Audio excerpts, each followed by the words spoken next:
You good? Hey, what's up, guys? What is going on? Welcome back. Hope y'all are doing well. Crystal Palace versus Manchester United.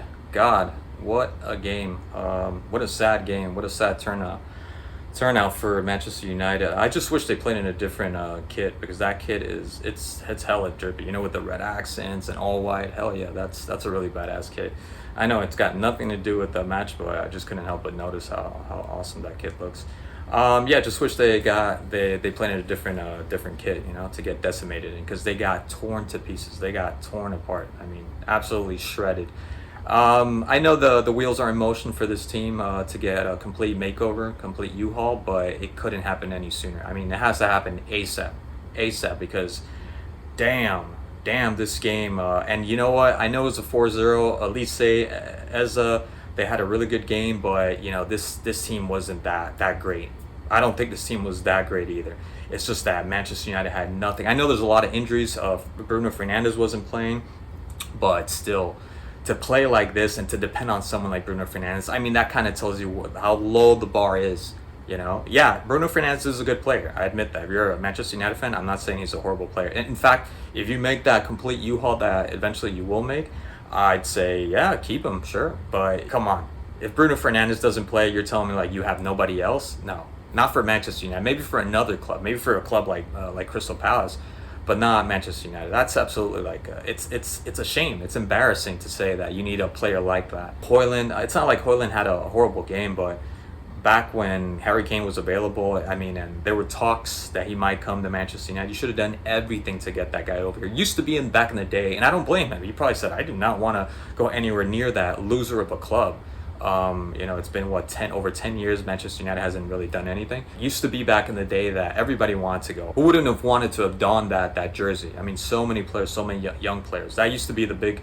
That used to be Barcelona. It still is, obviously, Barcelona, Chelsea, Real Madrid, AC Milan. I remember anytime like, you know, there was somebody new there in AC Milan, it was like, oh man, he must be like, you know, he must be the next something, the next way, the next big thing. But not for Manchester United. Manchester United used to have that. Obviously, people are living in the past. I'm not living in the past. My foot is very much cemented in this modern world where Manchester United is no longer a big club. But back when even Haaland was gonna transfer, I don't think there were talks of him coming to, or maybe there were, but I wasn't paying attention at that time, to Manchester United, and instead going to Manchester City. I know there's an affiliation, there's a relationship with his dad being a former player, but yeah, he should have done everything, broken the bank to be able to get a player like that, because that's what you needed, and that's what you should have as a Manchester United fan, as a club. That's what I'm used to at least seeing. You know, not someone like Højlund. Again, I'm not saying Højlund had a bad game. Speaking of Højlund, that little tap in, that little contact, that little just poking, that's what it pretty much was. It was just like he just brushed him, the keeper, the Crystal Palace keeper, and you know, he, as soon as he got up, I think he went up all the way like 1 inch just to come right back down. That minimal contact crap like pisses me off. That's like, what the hell is that? I know you're supposed to protect the keeper, but that was like barely anything there.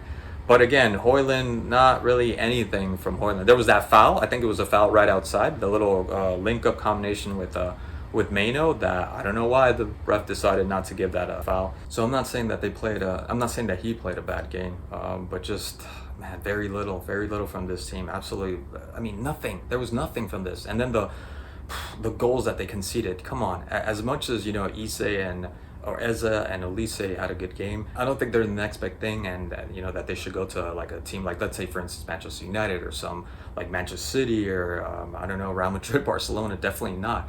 You know, that especially that one Manu mistake that Elise took advantage of, that should have been a goal. You should have either struck that from the beginning or gotten around Elise, and he kind of did so nonchalantly. It's kind of like he's lacking that tenacity. It seems like he plays a little bit too loose for his own good. You know, it's deteriorating his football. I don't think he's set for for the next stage. Obviously, if he's consistent and he keeps playing like the way he did against every team that or most teams that he faces, then definitely it's just normal to have an upgrade as a player. But Isse, the same thing. That little link-up combination with Elise and the little heel pass, that was brilliant. That was beautiful football.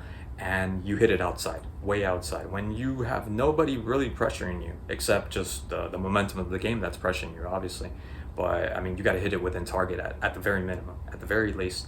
So again, some of these plays, man, like they didn't need to happen. The Casemiro, my God, Casemiro with that first goal. Are you kidding me? Are you kidding me with that first goal, Casemiro? Like he didn't even do a proper shoulder draw. That little feint wasn't even that good to take out Casemiro. Not entirely. Not for him to slide tackle like all the way like that.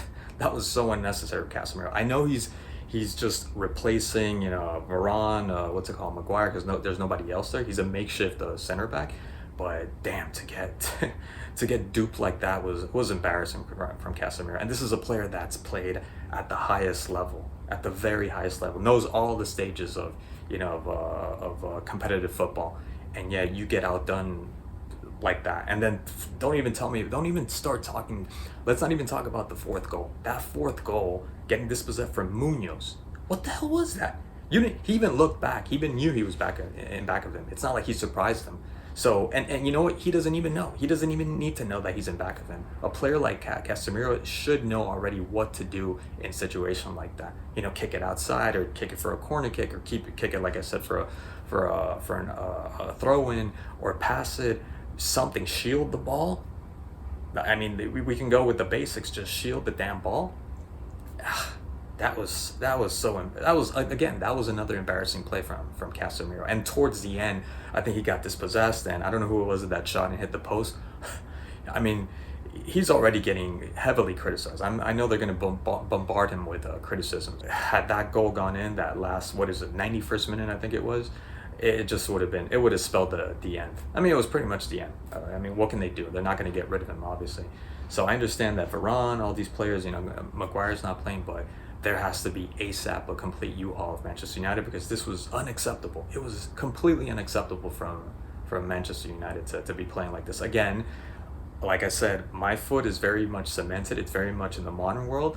Manchester United are no longer a big team, but dude, you have to play way better than this, because Crystal Palace, although there was good gameplay from them, you let them play. You let them play so easily, so freely, and you let them play that kind of football. I don't think Crystal Palace did anything else extraordinary, even though I'm hearing that, ever since Glasner's took over the club for 3 months, that it's been a complete revolution of the team. They've been winning, and they've been just outperforming and doing a lot better. But still, this kind of Manchester United side would have gotten beaten by any team, by a team from the Championship, by Wrexham, by what do you call it over here, the NASL team. Some NASL team would have beat up this Manchester United side easily.